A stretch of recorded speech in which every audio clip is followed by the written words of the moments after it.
রিকশায় চড়ে ভোট দিতে গেলেন বাংলাদেশের প্রথম ক্রিকেট সুপারস্টার ও জাতীয় দলের ব্যাটিং কোচ মোহাম্মদ আশরাফুল। বৃহস্পতিবার সন্তান, ভাতিজি, বড় ভাই ছিলেন অ্যাশের সঙ্গী। গণভোট ও জাতীয় সংসদ নির্বাচনকে ঈদের মতোই লেগেছে বাংলাদেশ সাবেক অধিনায়কের। উৎসব আমেজেই ভোট দিতে বৃহস্পতিবার নিজ এলাকা বনশ্রী মেরাদিয়ার বাসা থেকে রওনা হন আশরাফুল। এ সময় আশরাফুল জানান, জীবনে চতুর্থবারের মতো ভোট দেওয়ার কথা। এটা আমার 4 নম্বর ভোট হবে। প্রথম ভোট দিয়েছিলাম 2007 বা 2008-এ দিয়েছিলাম, কারণ 2001-এ ইয়াংগেস্ট টেস্ট সেঞ্চুরি করে এসে ওই বছরটা ভোট দিতে পারিনি, তারপরে দিয়েছিলাম। তো এইবারের ভোটটা একটু ডিফারেন্ট লাগছে, পুরো ঈদের মতন লাগছে। ঢাকা শহর যখন ঈদের সময় একদম খালি থাকে, একদম সেই রকমই লাগছে। দুই ভাই মিলে ভোট শেষ কবে দিয়েছেন একসঙ্গে? আমরা লাস্ট যেটা রাত্রে ভোট হয়েছিল ওটা আমরা দুই ভাই গিয়ে দিয়েছিলাম। আশরাফুলকে তো ন্যাশনাল টিমে খেলতে দেখেছেন, এখন জাতীয় দলের কোচ, প্রাউড ফিল হয় কিনা, এই দিনটা দেখার অপেক্ষা ছিলেন কিনা? না, আলহামদুলিল্লাহ, আল্লাহর কাছে আমরা শুকরিয়া, কিন্তু আমরা কখনো আমাদের বাইকে নিয়ে আমরা নিজেরা প্রাউড ফিল মনে করি না। কারণ আমরা আল্লাহর কাছে শুকরিয়া যে আল্লাহ পরে আরও অনেক উপরে নিয়ে যাক, সবাই ইয়ে করুক, দেশবাসী প্রাউড ফিল করবো। আমার ভাই হিসেবে আমি চাই যে সবসময় দেশের জন্য ভালো একটা কাজ করুক, এটাই কি। বড় ভাই হিসেবে ছোট ভাইয়ের একটা গুণ বলেন। আমার বড় ভাই হিসাবে ছোট ভাইয়ের গুণ হলো কি, আমার ভাই আসলে আমার থেকে ভালো। আমার থেকে ভালো। সবচেয়ে আমরা হ্যাপি হলো কি, আমরা জয়েন্ট ফ্যামিলি। আসলে ওর ছেলে কি আমার ছেলে কিছু না, আমাদের 5টা সন্তান, আমরা 100% জয়েন্ট ফ্যামিলি। না, পরিবার থেকে আসলে ওর আদর পাইব কীভাবে? 365 দিনে 300 দিনই দেশের বাইরে ছিল।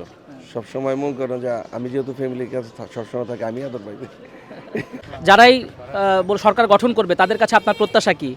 আলহামদুলিল্লাহ, আমাদের প্রত্যাশা একটাই যে যারাই সরকার আসুক, আমাদের দেশটা যাতে চাঁদাবাজিটা উঠে যাক, চাঁদাবাজি এবং শৃঙ্খলাবোধ থাকুক, আমরা জনগণ সবাই ভালো থাকতে হবে। সবচেয়ে আমাদের মেন সমস্যা হচ্ছে চাঁদাবাজিটাই। আশরাফুল বনশ্রীর ছেলে। এখানকার অলিগলি তল্লাটের সকল মানুষই তাকে চেনেন। টাইগার ক্রিকেটের এক পদ্মফুল যে আশরাফুল, তাকে সামনে পেলেই লোকজনের ভিড় লেগে যায়। আশরাফুলও সবাইকে আপন করে বরণ করে নেন। নতুন বাংলাদেশের হাল যিনিই ধরবেন, আশরাফুলের প্রত্যাশা তার কাছে ব্যাপক। তিনি যে এলাকার বাসিন্দা সেই হিসেবে মতামত দিয়েছেন জনপ্রতিনিধিদের উদ্দেশ্যে। আহ্বান করেন সন্তানদের জন্য, ভবিষ্যৎ প্রজন্মের জন্য খেলার মাঠ সুষ্ঠু পরিবেশের। একই সঙ্গে যে দল সরকার গঠন করবে তারা যাতে শুধু ক্রিকেট নয়, গোটা ক্রীড়াঙ্গনের উন্নয়নে ভূমিকা পালন করেন। 25 বছর আগে এই জায়গাগুলো কিন্তু খালি ছিল, খোলা জায়গা ছিল, আমরা খেলার অপরচুনিটি পেয়েছি। এখন কিন্তু আমার ছেলে মেয়েরা কিন্তু ওই খেলার সুযোগ সুবিধাটা পায় না। তো অবশ্যই আমি আশা করব নতুন গভর্নমেন্টে যারাই আসবেন, বিশেষ করে যিনি পাশ করে আসবেন, ওনার কাছ থেকে এই আশাটা করব যে আমাদের ছেলে মেয়েদের জন্য ওনারা যেন খেলার ব্যবস্থা করেন, বৃষ্টির সময় যেন খেলতে পারে, সেই ইনডোর ফ্যাসিলিটিসগুলোর জন্য তৈরি করে। আমরা যারা স্পোর্টসম্যান বা তারকা মানুষ, আমার কাছে মনে হয় যে আমরা কিন্তু প্রত্যেক বছরই, আমি যে বছরই হয় আমরা ভোট দিতে আসি। যেমন আমি এবং আমার ভাইয়া লাস্ট 3 বারের ভোটও কিন্তু দিয়েছি, এমন না যে আমি ভোট দেই নাই। আমি সবসময় আমাদের ভোটগুলো কিন্তু ঠিক যদি আমরা দিতে চাই আমরা দিতে পারি। তো আমি এবারে এসে ভালো লাগছে যে একদম ঈদের মতন লাগছে, পুরো ঢাকা শহর খালি, সবাই সবার জায়গায় যেয়ে ভোট দেওয়ার জন্য চলে গিয়েছেন।